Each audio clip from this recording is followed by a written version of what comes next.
Okay, first of all,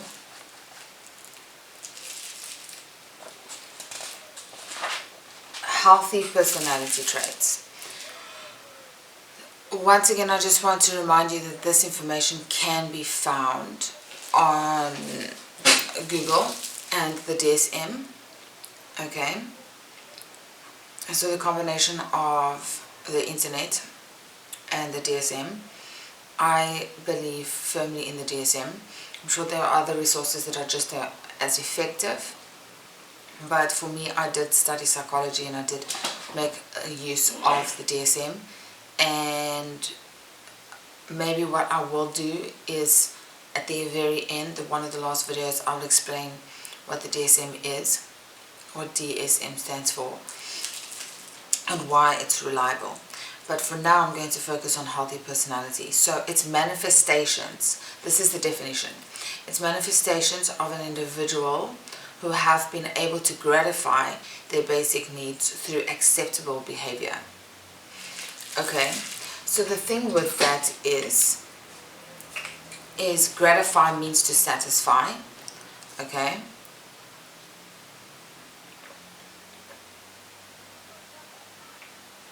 And what it means is when you're at each level of development as you're growing, physically and emotionally and spiritually, there are certain milestones you need to reach for each age, from when you're born to when you die. Okay, and if something traumatic happens at any one of those stages, there will be stagnation.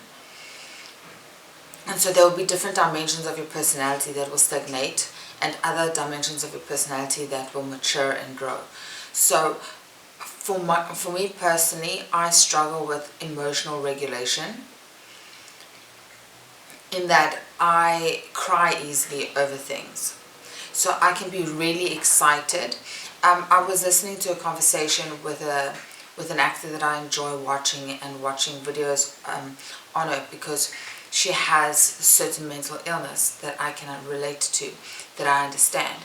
And mine isn't quite an illness, but it is something that I realized my emotional capacity is like this.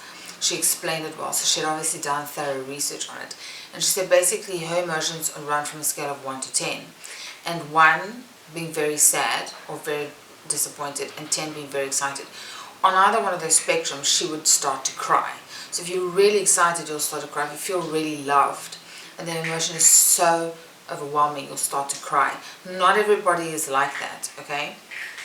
Or if you're very excited or very sad, you'll start to cry. It's only when you're really sitting between 4 on the spectrum and 6, where your emotions are relatively stable, that you won't cry. So 4 is sad that you didn't get the job, but you don't need to cry over it, and then you move on to the next thing. 6 is you're very excited, but you can laugh about it and be joyful. It doesn't bring you to tears. And that is because with my developmental growth, there were certain things where I felt emotionally neglected growing up. But I recognized that in my 20s and I worked on it. So I realized, okay, so this is where a little bit of stagnation is happening. Not enough to cause a disturbance, to cause a mood disorder or personality disorder, but it did cause anxiety and mild anxiety. So therefore, if I'm very angry and very hurt, my anger will turn from rage to emotion, and then I'll start crying, and I'll have to cry and cry and cry and cry to get it out. And once it's out, it's gone. But not everybody's like that. Some people become angry and it turns into a physical thing where they start punching stuff or they start hurting their skin or whatever the case is. For me, it's crying. And crying can be a therapeutic, healthy way of dealing with things, but it can also be, you can't sit and cry in a job interview or in front of my job is to teach. So I can't be angry with students or disappointed or shy or embarrassed and start crying in front of my students. So you have to practice a certain amount of self-control. Wait until class is done, wait until the interview is done, and then go to a safe place where you can cry. So some people can't balance that and they need help. I had to learn in my 20s, through studying psychology and through reading, this is what happens to me, and this is how I can deal with that need.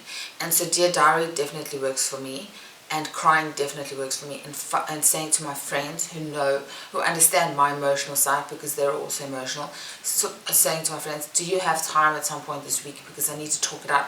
Because when you talk it out, you're actually saying to people, you're telling somebody, so you're saying it out loud, you're having somebody hear what you're saying, but you're also hearing what you're saying. And then you can also hear, ooh, this is not healthy, ooh, this is an overreaction. I actually have every right to be angry over this. I have every right to be overly excited over this. I have every right to be passionately against this, but how I handle that matters as well, because you can't hurt other people just because you're passionately against something. For example, I don't have a problem with the person who is a prostitute, but I have a problem with the lifestyle because I'm Christian, and I think that there's other ways that you can be paying your bills. And I do think that there are hidden issues in the personality, based on research, but also just based on it being, based on how I see sex. So the thing is I have to be careful with who I say that to and how I say that. So if I'm really angry about a topic and I'm friends with a prostitute, or my ministry is in prostitution, I can't go and throw wrath at the prostitute. That's not loving, that's not fair, because that's my perspective and my feelings. And not everybody's Christian. So even if they are following a different religion, I can't say, because I'm Christian, it's not fair, because they're not Christian.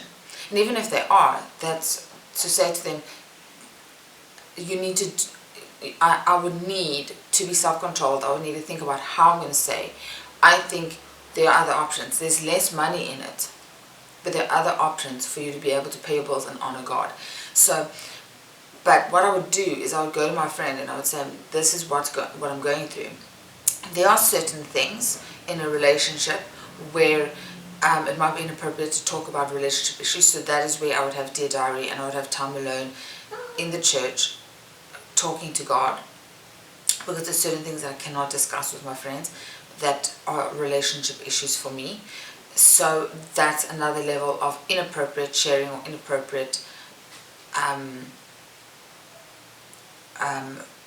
build-up, placed in the wrong place. So if it is something where I can talk to a friend about it, then I do. But if it's something where I need to keep the respect and the trust between myself and the person I'm in a relationship with, or family relationships, that is where I have time alone with God and I Dear Diary. And I've had to learn to gratify certain needs that I couldn't do through my development, obviously, because I was a child growing up, that I've learned how to deal with those emotions of feeling neglected or feeling overwhelmed or feeling like it's not okay to be anxious about this, when it actually is. As an adult, I realize it is, but I need to process that the things that affected the child in a constructive way now as an adult.